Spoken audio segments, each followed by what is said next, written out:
Rahayu, ndok, toleh, putu-putuku kabeh. Kamu pernah merasa hidupmu sibuk sekali, tapi anehnya hatimu tetap terasa kosong. Kerja terus, pikiran penuh, tapi batin seperti kehilangan arah. Leluhur Jawa sebenarnya sudah lama punya satu lagu sederhana. Tirakat yang tidak perlu puasa, tidak perlu ke gunung, bahkan bisa dilakukan di tengah hidup modern yang sibuk.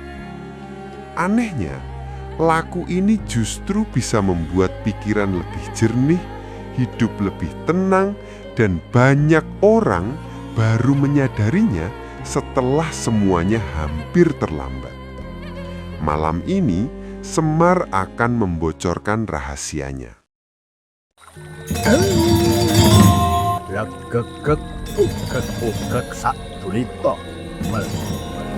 Semar Jawa.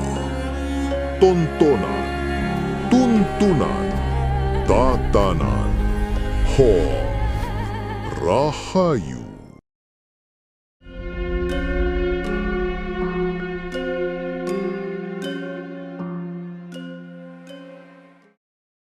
Rahayu, ndok, toleh, sebentar ke dalam batinmu.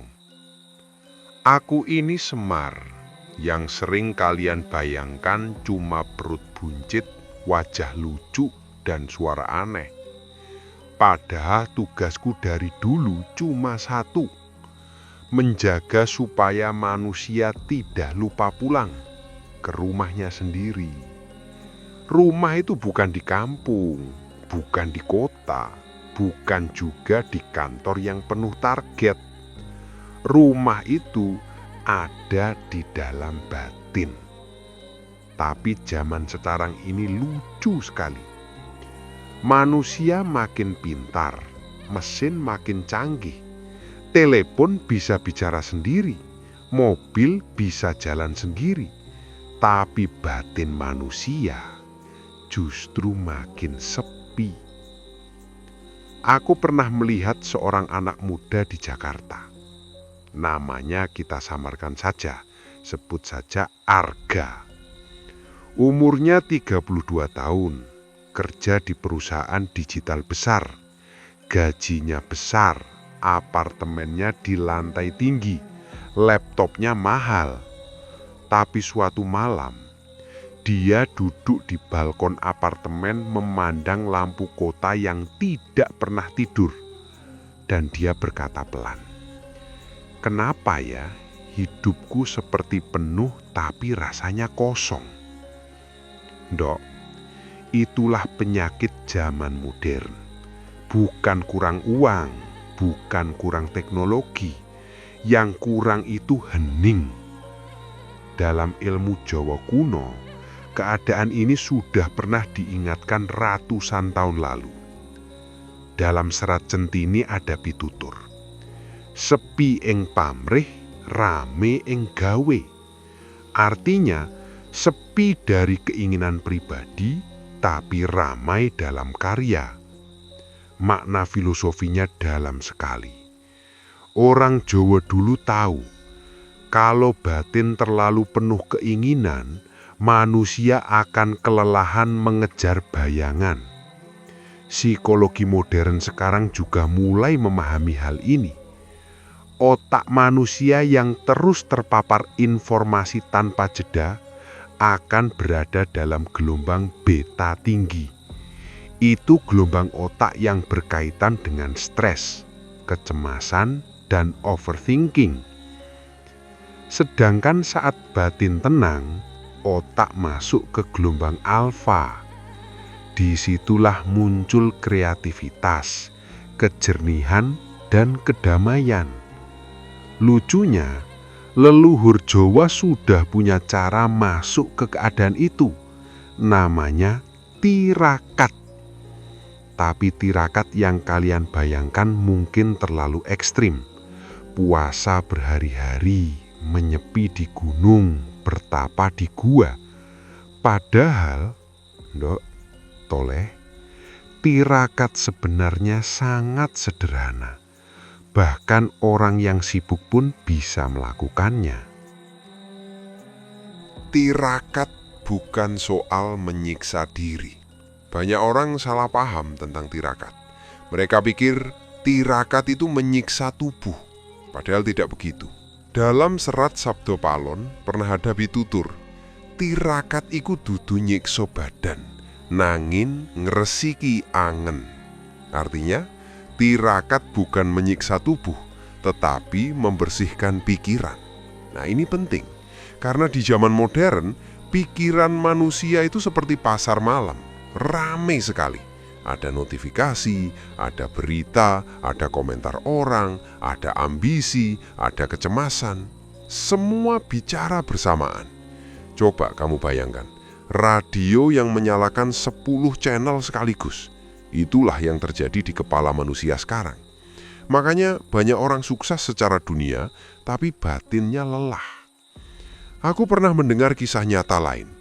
Seorang dokter di Surabaya, namanya sebut saja Rina. Dia bekerja di rumah sakit besar, setiap hari menangani pasien, setiap hari mendengar tangisan keluarga pasien. Suatu hari dia berkata kepada temannya, "Aku menyembuhkan banyak orang, tapi aku sendiri rasanya hancur." Lalu suatu malam, dia datang ke rumah seorang sesepuh Jawa. Sesepuh itu tidak memberi mantra, tidak memberi jimat, hanya berkata sederhana, "Mulai besok, setiap malam sebelum tidur, duduklah 10 menit saja. Tarik napas pelan dan rasakan hidupmu." Cuma itu, tidak ada ritual aneh, tidak ada kemenyan. Tapi 3 bulan kemudian, Rina berubah. Dia lebih tenang, lebih sabar. Secara ilmu modern ini bisa dijelaskan. Saat manusia duduk tenang dan mengatur napas, saraf parasimpatis dalam tubuh aktif. Itu sistem biologis yang menurunkan stres. Jantung melambat, otak berpindah ke gelombang alfa, dan pikiran menjadi jernih. Leluhur Jawa menyebut keadaan ini ngelmu rasa. Dalam serat Gatoloco ada kalimat, "Sing ngerti rasa bakal ngerti urip." Artinya, siapa yang memahami rasa akan memahami kehidupan. Ndok, tirakat bukan tentang menjadi sakti, bukan juga supaya dihormati orang. Tirakat itu sebenarnya hanya satu hal, belajar mendengar batin sendiri. Tirakat paling sederhana untuk orang sibuk. Sekarang aku tanya kamu, kapan terakhir kali kamu benar-benar diam? Bukan diam sambil scroll HP, bukan diam sambil memikirkan kerjaan, tapi diam, benar-benar diam. Dalam babat Tanah Jawa ada pitutur yang sederhana sekali. Sopo kang bisa meneng, bakal krungu swara sejati. Artinya, siapa yang mampu hening akan mendengar suara sejati. Leluhur Jawa percaya, di dalam batin manusia ada kompas, semacam penunjuk arah kehidupan. Tapi kompas itu hanya bekerja kalau pikiran tidak terlalu bising. Itulah kenapa tirakat paling sederhana sebenarnya cuma 3 langkah. Aku sebut ini tirakat orang sibuk. Tidak perlu ke gunung, tidak perlu meninggalkan pekerjaan. Langkah pertama, meneng 10 menit sehari. Tidak melakukan apa-apa, hanya duduk, tarik napas pelan, rasakan udara masuk dan keluar. Dalam ilmu psikologi modern, ini mirip dengan mindfulness meditation. Langkah kedua, puasa keluhan. Sehari saja, coba jalani 1 hari tanpa mengeluh. Karena keluhan sebenarnya memperkuat emosi negatif di otak.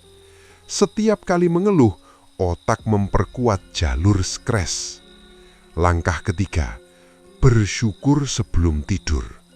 Ingat 3 hal kecil yang baik hari itu. Ini bukan sekedar spiritualitas. Psikologi modern menyebutnya gratitude practice. penelitian menunjukkan latihan syukur bisa meningkatkan hormon serotonin dan dopamin, hormon yang membuat batin lebih tenang. Lucunya, leluhur Jawa sudah mengajarkan ini sejak dulu. Dalam Sutasoma ada kalimat indah, Bhineka Tunggal Ika Tanhana Dharma Mangrowo. Maknanya bukan cuma tentang perbedaan, makna dalamnya adalah keseimbangan. Tubuh dan batin, dunia luar dan dunia dalam. Ndok, toleh, tirakat bukan soal menjauh dari dunia. Tirakat justru membuat manusia lebih kuat menghadapi dunia. Karena orang yang batinnya tenang tidak mudah dikendalikan oleh ketakutan, tidak mudah terbakar oleh amarah, dan tidak mudah kehilangan arah hidup. Sekarang, sebelum kita melanjutkan cerita ini, aku titip satu doa batin kecil. Semoga yang mendengar kisah ini diberi ketenangan di tengah dunia yang bising, diberi kejernihan di tengah pikiran yang ramai, dan diberi kekuatan untuk pulang ke dalam dirinya sendiri.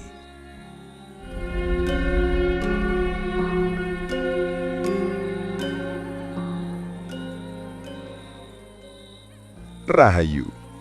Ndok, toleh sebentar. Kalau tadi kita bicara tentang tirakat napas dan tirakat sunyi, sekarang kita masuk ke tirakat yang sedikit lebih dalam. Namanya tirakat pikiran. Ini yang paling sulit, karena manusia zaman sekarang bisa menahan lapar, tapi sulit menahan pikirannya sendiri. Coba jujur sebentar. Ketika duduk diam, pikiran langsung kemana-mana. Ingat kerjaan, ingat masalah, ingat orang yang bikin kesal. Kadang malah ingat mantan. Padahal tubuhnya duduk tenang, tapi pikirannya seperti pasar malam. Ramai sekali. Dalam ilmu psikologi modern, kondisi ini disebut overthinking. Otak manusia sebenarnya punya satu kebiasaan unik. Namanya default mode network. Ini adalah bagian otak yang aktif ketika manusia tidak sedang melakukan apapun. Lucunya, ketika bagian ini aktif, pikiran sering mengulang masa lalu dan mencemaskan masa depan. Makanya, manusia bisa duduk di sofa, tapi kepalanya seperti sedang berlari maraton. Leluhur Jawa sudah memahami hal ini sejak lama. Dalam Serat Gatoloco ada kalimat yang sangat dalam. Sing rame iku dudu donyo, nangin pikiranmu dewe. Artinya, yang ramai itu bukan dunia, tapi pikiranmu sendiri. Maknanya sederhana, tapi menampar. Kadang hidup sebenarnya tidak terlalu berat. Yang membuatnya berat adalah pikiran yang terus menambah cerita. Aku pernah mendengar kisah nyata dari seorang perempuan bernama Latri. Dia bekerja sebagai manajer di perusahaan besar. Setiap hari, dia memimpin puluhan orang. Tapi, suatu malam, dia menangis sendirian di mobil. Bukan karena pekerjaan, bukan karena uang, tapi karena perasaan kosong yang tidak bisa dia jelaskan. Dia berkata begini, "Pak Semar, hidup saya seperti penuh tapi kosong." Nah, itu kalimat yang sering muncul di zaman modern. Penuh aktivitas tapi kosong makna. Aku hanya berkata pada Ratri, "Dok, kamu terlalu lama tinggal di kepalamu sendiri." Dia bingung. Aku melanjutkan, "Pikiranmu terus bekerja, tapi batinmu tidak pernah diberi ruang." Maka aku memberi Ratri tirakat sederhana. Namanya tirakat menyadari pikiran.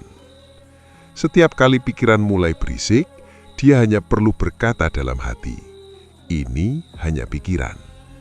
Bukan kenyataan, bukan masa depan, hanya pikiran yang lewat seperti awan. Dalam psikologi modern, teknik ini disebut cognitive diffusion. Teknik ini membuat manusia tidak lagi terjebak dalam pikirannya sendiri. Leluhur Jawa menyebutnya satu kata sederhana, eling. Tirakat nafas, rahasia leluhur yang terlupakan. Dok, Toleh, kalau aku tanya sesuatu padamu sekarang, apa yang paling sering kamu lakukan sejak lahir sampai hari ini? Makan? Bukan. Bekerja? Bukan. Jawabannya adalah bernafas. Tapi lucunya, manusia hampir tidak pernah benar-benar memperhatikan nafasnya sendiri. Padahal dalam banyak ilmu Jawa kuno, nafas adalah jembatan antara tubuh dan batin. Dalam serat Sobdo Palon pernah ditulis, nafas iku titipan urip, sing bisa ngrekso nafas bakal ngrekso rasa. Artinya, nafas adalah titipan kehidupan. Siapa yang menjaga nafas akan menjaga batin. Ilmu modern sekarang mulai membuktikan hal ini. Ketika manusia bernafas pendek dan cepat, tubuh mengira ada bahaya. Sistem saraf simpatis aktif, jantung berdetak lebih cepat, otot tegang, otak waspada. Itu sebabnya saat stres, nafas manusia otomatis menjadi pendek. Sebaliknya, kalau nafas dibuat panjang dan pelan, saraf vagus aktif. Ini bagian sistem saraf yang membuat tubuh tenang. Tekanan darah turun, detak jantung melambat, pikiran menjadi jernih. Leluhur Jawa dulu menyebut praktek ini sebagai nafas rasa. Ada kisah nyata yang pernah kuceritakan kepada seorang pemuda. Pemuda itu seorang programmer di Yogyakarta. Setiap hari bekerja di depan komputer hampir 12 jam. Matanya sering lelah, tidurnya tidak nyenyak, pikirannya penuh. Suatu hari, dia belajar satu latihan sederhana dari seorang guru Jawa tua. Latihannya cuma ini, tarik nafas 4 detik, tahan 4 detik, hembuskan perlahan 6 detik. Dilakukan 10 menit setiap malam. Tidak ada mantra, tidak ada ritual mistis. 3 bulan kemudian, hidupnya berubah. Dia lebih fokus, tidurnya lebih nyenyak, pikirannya lebih ringan. Kalau dijelaskan secara ilmiah, latihan nafas ini menurunkan aktivitas amigdala. Amigdala adalah bagian otak yang mengatur rasa takut dan stres. Sedangkan bagian otak depan, prefrontal cortex, menjadi lebih aktif. Itu pusat pengambilan keputusan dan kebijaksanaan. Lucunya lagi, leluhur Jawa sudah mengisyaratkan ini sejak ratusan tahun lalu. Dalam Baratayuda ada kalimat sederhana, sing bisa ngendaleni nafas, bakal ngendaleni jagat cilik. Artinya, siapa yang mampu mengendalikan nafas, mampu mengendalikan dunia kecil dalam dirinya. Dok, tirakat kadang tidak lebih rumit dari itu. Belajar bernafas dengan sadar. Tirakat emosi, ilmu yang dilupakan. Dok, Toleh, sekarang kita masuk pada tirakat yang sering dilupakan manusia modern. Namanya tirakat emosi. Ini bukan menahan emosi, bukan pura-pura kuat, tapi memahami emosi sebelum emosi menguasai kita. Leluhur Jawa punya pepatah dari Serat Centini. Wong kang bisa nguwasani rasa iku luwih kuat tinimbang sing menang perang. Artinya, orang yang mampu menguasai perasaannya lebih kuat daripada pemenang perang. Maknanya jelas, pertempuran terbesar manusia bukan di luar, tapi di dalam dirinya sendiri. Ratri pernah mengalami kejadian yang menarik. Suatu hari, dia dimarahi atasannya di depan banyak orang. Dulu, dia pasti akan marah balik atau menangis. Tapi kali ini, dia melakukan tirakat kecil. Dia diam. Bukan karena takut, tapi karena dia mengamati emosinya sendiri. Dia merasakan dadanya panas, nafasnya cepat, tangannya sedikit gemetar. Dia hanya memperhatikan itu, tidak melawan, tidak menekan, hanya menyadari. Dalam ilmu psikologi modern, ini disebut emotional awareness. Ketika manusia menyadari emosinya tanpa melawannya, emosi itu biasanya mereda lebih cepat. Penelitian menunjukkan, emosi kuat biasanya hanya bertahan sekitar 90 detik jika tidak diberi bahan bakar pikiran. Tapi, manusia sering memperpanjang emosi itu dengan cerita di kepalanya. Dia merendahkan saya. Ini tidak adil. Saya harus membalas. Pikiran itu seperti bensin di api emosi. Leluhur Jawa memahami hal ini lewat satu ajaran sederhana. Dalam para raton ada kalimat bijak. Sing gede dudu kekuatanmu, nanging sabarmu. Artinya, yang besar bukan kekuatanmu, tapi sabarmu.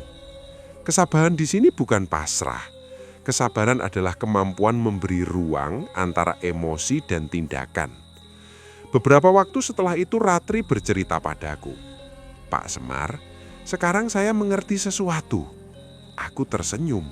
"Apa itu, Ndok?" Dia berkata pelan, "Selama ini saya pikir dunia yang membuat saya stres. Ternyata pikiran dan emosi saya sendiri yang membuatnya berat." Nah, kalau manusia sudah sampai pada kesadaran itu, sebenarnya dia sudah membuka pintu tirakat yang sebenarnya. Ndok, tirakat bukan hanya tentang puasa atau meditasi. Tirakat adalah cara manusia berteman dengan dirinya sendiri, berteman dengan nafasnya, berteman dengan pikirannya, berteman dengan emosinya. Mari kita tutup bagian ini dengan pitutur batin. Tarik nafas pelan, ucapkan dalam hati, "Ya Gusti, ajari aku meneng ing batin, agar pikiranku tidak menjadi penjara bagi diriku sendiri. Semoga langkahmu jernih, semoga hatimu lapang."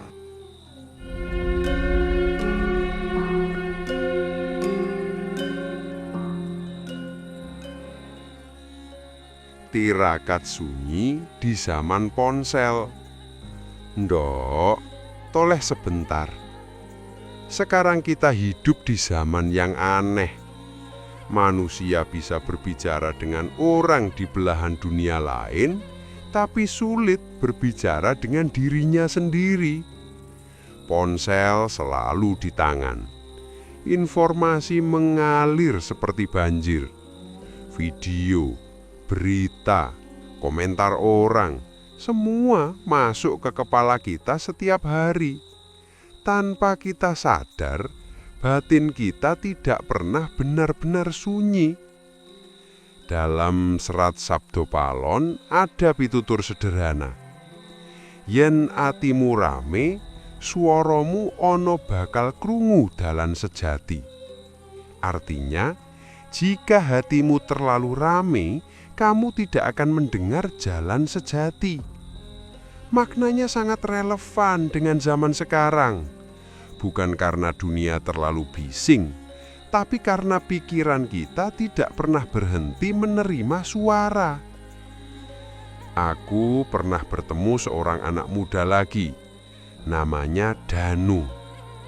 Dia bukan orang miskin, justru sebaliknya.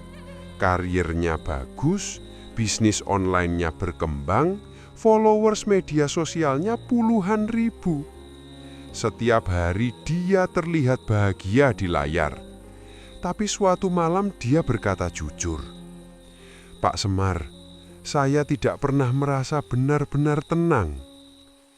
Aku bertanya pelan, "Kapan terakhir kali kamu tidak memegang ponsel 1 jam?" Dia tertawa canggung, "Tidak ingat." Hehehe, disitulah masalah zaman ini.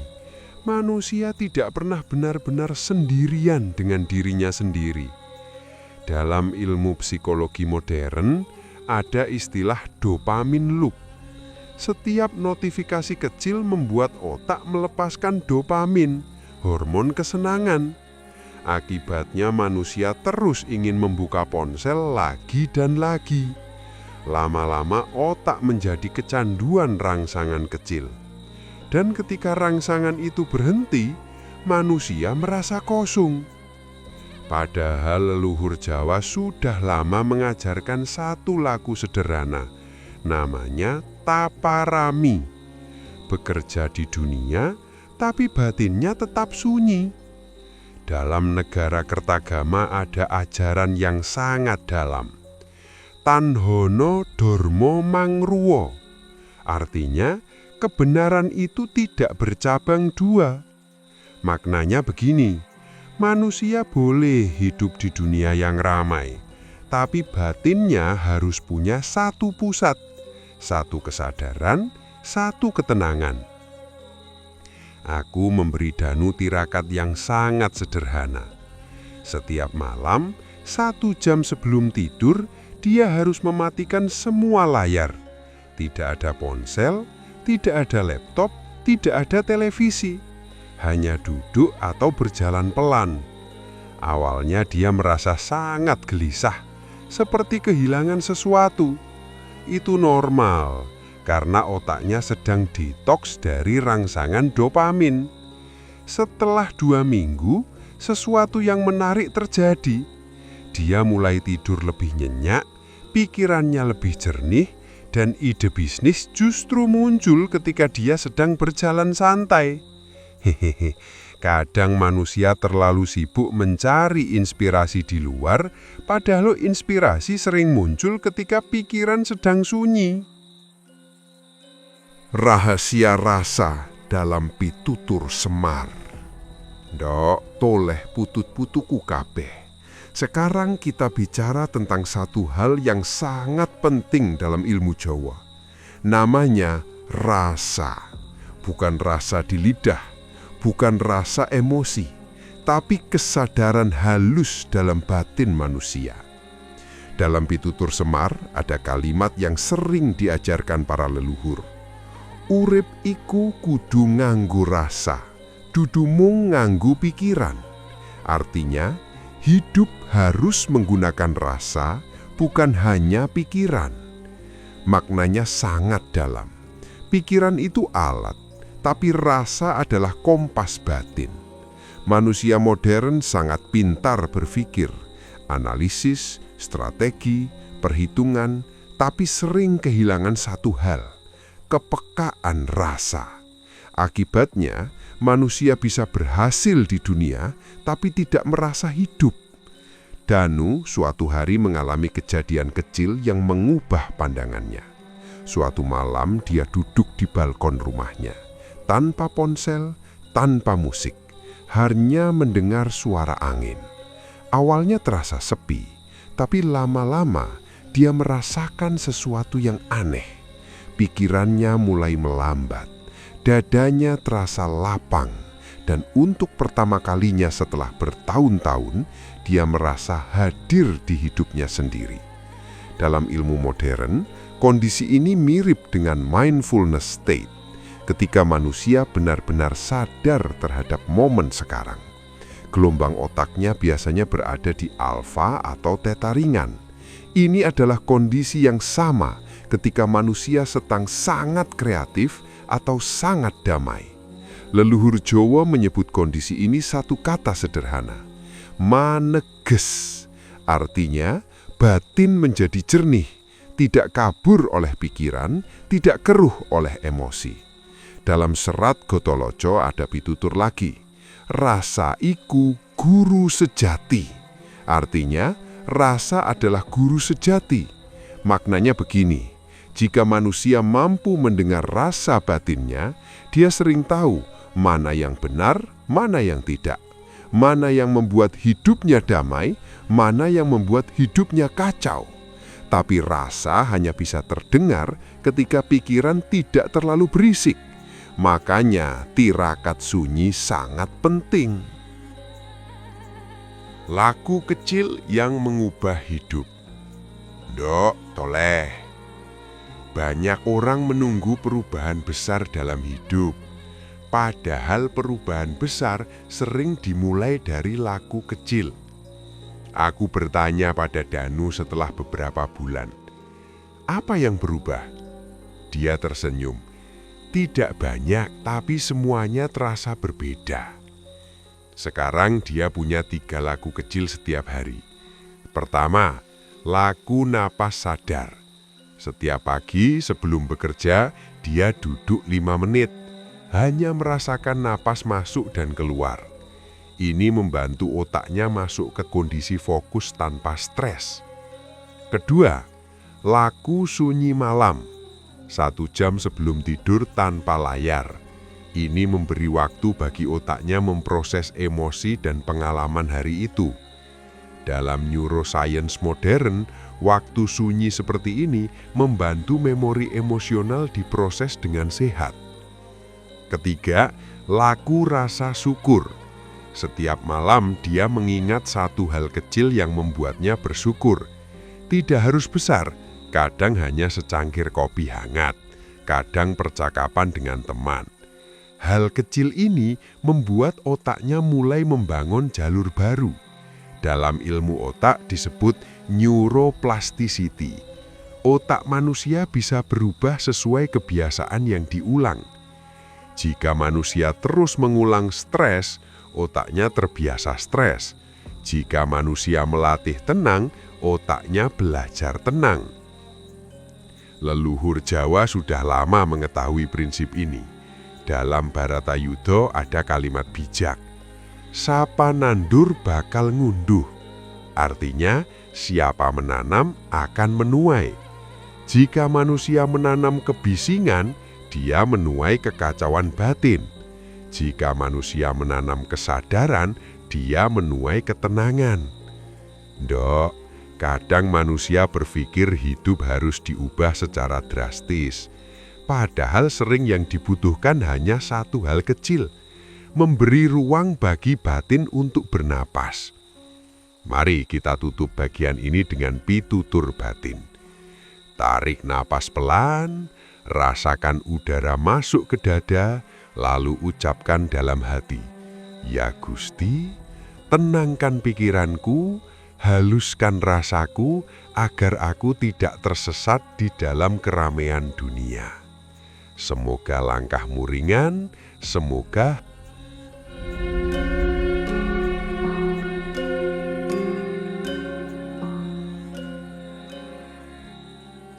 Tirakat kesadaran, pulang ke diri sendiri. Rahayu, Ndok, Toleh. Sekarang kita masuk ke tirakat yang lebih dalam lagi. Namanya tirakat kesadaran.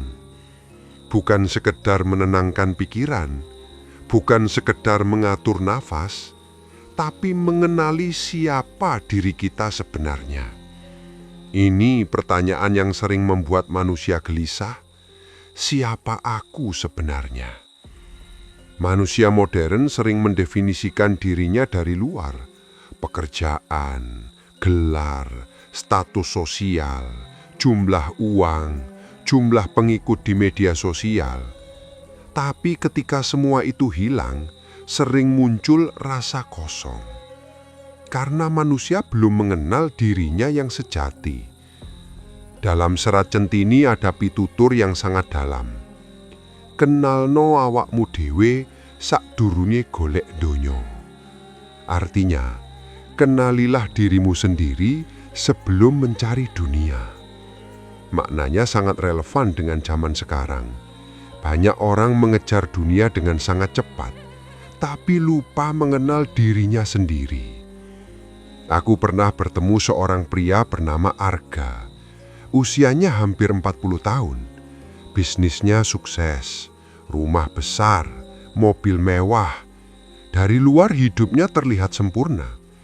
Tapi suatu malam, dia berkata jujur, "Pak Semar, saya takut kalau suatu hari semua ini hilang." Aku tersenyum kecil. "Yang kamu takutkan bukan kehilangan harta, Ndok, tapi kehilangan identitasmu sendiri. Banyak manusia tidak sadar, mereka melekatkan harga diri pada hal-hal di luar dirinya. Padahal dunia selalu berubah. Uang bisa hilang, karir bisa jatuh, orang bisa pergi. Kalau identitas manusia hanya bergantung pada itu, batinnya akan selalu gelisah. Dalam serat Gatoloco ada ajaran yang cukup tajam. Awakmu iku dudu sandanganmu. Artinya, dirimu bukan pakaianmu. Pakaian di sini bukan hanya baju, tapi semua identitas luar, jabatan, harta, pengakuan. Tirakat kesadaran mengajak manusia melihat satu hal sederhana. Di balik semua peran hidup, ada kesadaran yang diam. Kesadaran yang melihat pikiran, kesadaran yang merasakan emosi, kesadaran yang tetap ada sejak kita kecil sampai sekarang. Dalam psikologi modern ini sering disebut observing self. Kesadaran yang mengamati pengalaman tanpa larut sepenuhnya di dalamnya. Aku memberi Arga satu latihan kecil. Setiap malam sebelum tidur, dia duduk diam 5 menit. Lalu dia bertanya dalam hati, siapa yang sedang merasakan semua ini? Bukan mencari jawaban, hanya merasakan pertanyaan itu. Awalnya terasa aneh, tapi lama-lama dia mulai merasakan sesuatu yang berbeda. Pikirannya masih ada, emosinya masih ada, tapi dia tidak lagi merasa dikendalikan sepenuhnya oleh mereka. Ilmu lepas dalam pararaton. Dok, toleh. Sekarang kita bicara tentang satu laku yang sering disalahpahami manusia. Namanya laku lepas. Banyak orang mengira lepas berarti tidak peduli, padahal bukan begitu. Lepas berarti tidak melekat secara berlebihan. Dalam pararaton ada pitutur yang sangat sederhana. Sing kagungan ora langgeng. Artinya, apa yang dimiliki tidak ada yang abadi. Maknanya jelas, segala sesuatu di dunia ini sementara. Tubuh kita berubah, hubungan berubah, keadaan berubah. Masalah muncul ketika manusia mencoba memegang semuanya terlalu kuat. Seperti menggenggam pasir, semakin kuat digenggam, semakin cepat hilang. Arga pernah mengalami kejadian yang mengubah hidupnya. Salah satu bisnisnya tiba-tiba mengalami kerugian besar. Dulu dia pasti panik, marah, stres berbulan-bulan. Tapi kali ini dia melakukan tirakat yang dia pelajari. Dia duduk tenang, menarik napas pelan, dan berkata dalam hati, ini juga bagian dari hidup. Bukan berarti dia pasrah. Dia tetap memperbaiki bisnisnya, tetap mencari solusi. Tapi batinnya tidak lagi diliputi ketakutan berlebihan. Dalam ilmu psikologi modern, kemampuan seperti ini disebut psychological flexibility. Kemampuan menerima keadaan tanpa kehilangan kemampuan bertindak. Ini salah satu indikator kesehatan mental yang sangat penting. Leluhur Jawa sudah lama mengajarkan hal ini. Dalam serat Sabdo Palon ada pitutur, urip iku mung mampir dolan. Artinya, hidup ini hanya singgah bermain. Maknanya bukan meremehkan hidup, justru mengingatkan manusia agar tidak terlalu melekat pada segala sesuatu, karena semua akan berubah. Ketika manusia memahami ini, beban hidupnya sering menjadi jauh lebih ringan. Bukan karena masalah hilang, tapi karena batinnya tidak lagi terikat terlalu kuat. Menjadi sadar, Ndok, toleh. Semua tirakat yang kita bicarakan sebenarnya menuju satu hal, kesadaran.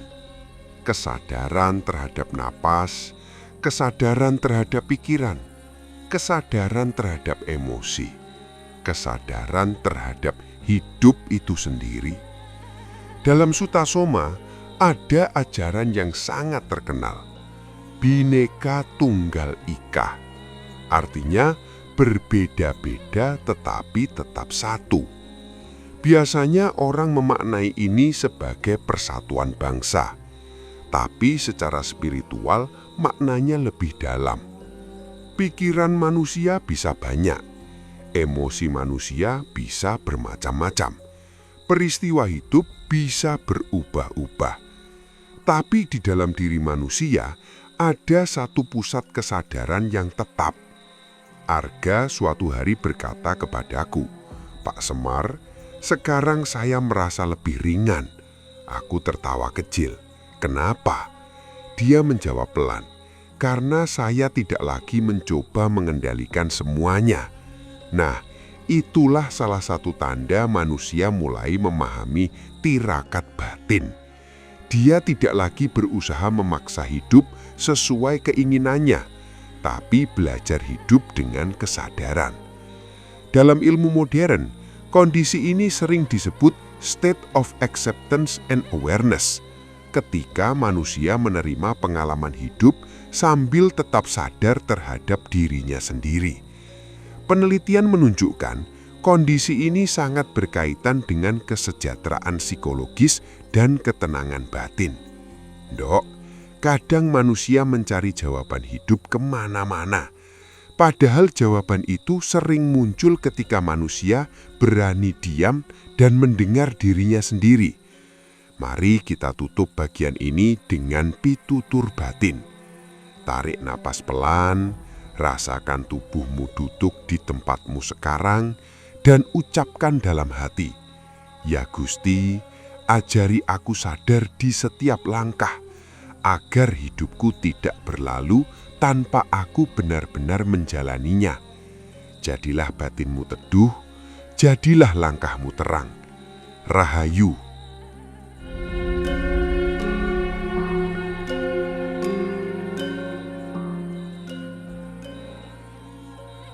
Tirakat yang tidak terlihat. Rahayu, ndok toleh putut-putuku kabeh. Seringkali manusia mengira tirakat harus terlihat hebat. Puasa berhari-hari, bertapa di gunung, berdiam di gua. Padahal tirakat paling dalam sering tidak terlihat oleh siapapun. Tirakat yang terjadi di dalam batin. Leluhur Jawa punya pitutur dari Serat Darmo Gandul. Sepi ing pamrih, rame ing gawe. Artinya, sepi dari kepentingan diri, tetapi giat dalam bekerja. Maknanya sangat dalam. Manusia tetap hidup di dunia, tetap bekerja, tetap berusaha. Tapi batinnya tidak dikuasai oleh ambisi yang membakar dirinya sendiri. Aku melihat Arga mulai memahami ini. Dulu dia bekerja seperti dikejar sesuatu, selalu tegang, selalu takut kalah. Sekarang cara kerjanya berubah. Dia tetap serius, tetap disiplin, tapi tidak lagi penuh kecemasan. Dia pernah berkata padaku, "Pak Semar, dulu saya bekerja untuk membuktikan diri. Sekarang saya bekerja karena memang itu bagian dari hidup." Hehehe. Kelihatannya sederhana, tapi perubahan itu sangat besar. Dalam psikologi modern, ada konsep yang disebut intrinsic motivation, motivasi yang datang dari dalam, bukan dari tekanan luar. Ketika manusia bekerja dengan motivasi batin seperti ini, dia cenderung lebih stabil secara emosional, lebih kreatif, dan lebih tahan terhadap stres. Leluhur Jawa sebenarnya sudah lama mengajarkan hal ini. Dalam babat Tanah Jawa ada pitutur, "Gawe becik tonpa pamrih, bakal bali marang awakmu." Artinya, perbuatan baik tanpa pamrih akan kembali kepada dirimu sendiri. Maknanya bukan tentang karma mistis semata, tapi tentang kondisi batin. Ketika manusia bekerja tanpa ambisi yang berlebihan, batinnya menjadi ringan. Dan dari batin yang ringan itulah sering muncul keputusan yang lebih bijak. Ketika hidup tidak lagi terasa berat. Ndok, Toleh? Banyak orang datang padaku dengan pertanyaan yang sama. Pak Semar, bagaimana caranya hidup tenang? Kadang aku hanya tersenyum. Karena manusia sering mencari ketenangan dengan cara yang salah. Mereka mencoba menghilangkan semua masalah. Padahal hidup tanpa masalah itu tidak ada. Dalam serat Centini ada pitutur yang sederhana tapi sangat jujur. Urip iku sawang sinawang. Artinya, hidup itu saling memandang. Maknanya begini. Setiap orang punya beban masing-masing. Orang kaya punya kekhawatiran sendiri. Orang miskin punya kesulitan sendiri. Orang terkenal punya tekanan sendiri.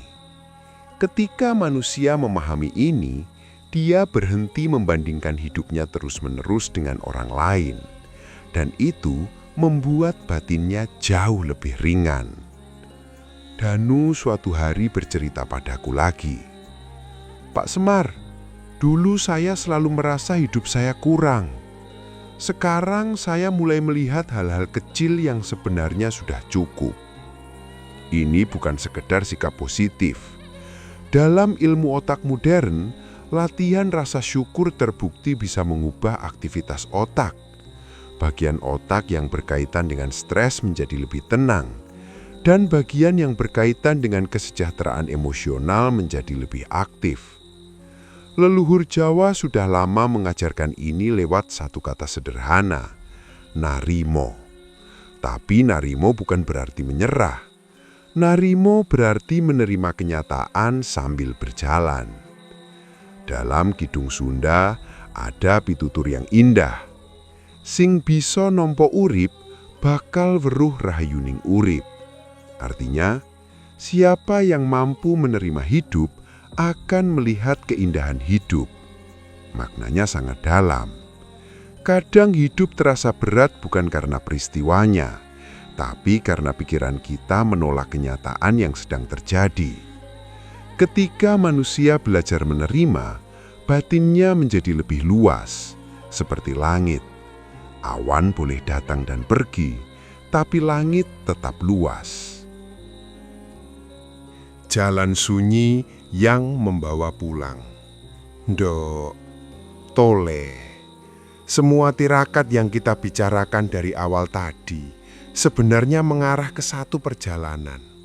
Perjalanan pulang. Bukan pulang ke rumah, tapi pulang ke batin sendiri. Leluhur Jawa dalam serat Sobdo Palon pernah memberi pitutur. Manungso bakal nemu dalane, yen lis bali marang batine. Artinya, manusia akan menemukan jalannya ketika ia kembali ke batinnya. Maknanya sangat sederhana. Ketika manusia terlalu sibuk dengan dunia luar, dia sering kehilangan arah. Tapi ketika dia mulai mendengar batinnya, hidupnya menjadi lebih jelas. Danu menemukan jalannya. Arga menemukan ketenangannya. Bukan karena hidup mereka menjadi sempurna, tapi karena mereka belajar satu hal penting, berteman dengan dirinya sendiri. Ndok, tirakat modern sebenarnya tidak rumit, tidak perlu meninggalkan pekerjaan, tidak perlu lari dari dunia. Cukup 3 hal sederhana: sadar nafasmu, sadar pikiranmu, sadar hatimu. Karena manusia yang sadar tidak mudah terseret arus dunia. Dia tetap hidup di tengah keramaian, tapi batinnya tetap tenang seperti danau di pagi hari. Sebelum kita berpisah di cerita ini, mari kita duduk sejenak. Tarik nafas perlahan, Rasakan udara masuk ke dada, lalu lepaskan pelan. Ucapkan dalam hati, "Ya Gusti, bimbing aku agar tidak tersesat dalam hidup yang sibuk ini. Ajari aku mendengar batinku sendiri, agar setiap langkahku membawa kedamaian." Dok, kalau suatu hari hidup terasa terlalu ramai, ingat satu hal kecil yang pernah dikatakan para leluhur. Sepi iku ora ono ing alas, nanging ono ing batin. Artinya, kesunyian bukan berada di hutan, tetapi di dalam batin. Jadilah batinmu menemukan jalannya, jadilah langkahmu selalu diliputi terang. Tan samar mawaring sapa sinok maya winaya wing sepi sumimpen dalang ing kalbu pambukaning warana talen saking liyep layaping aluyup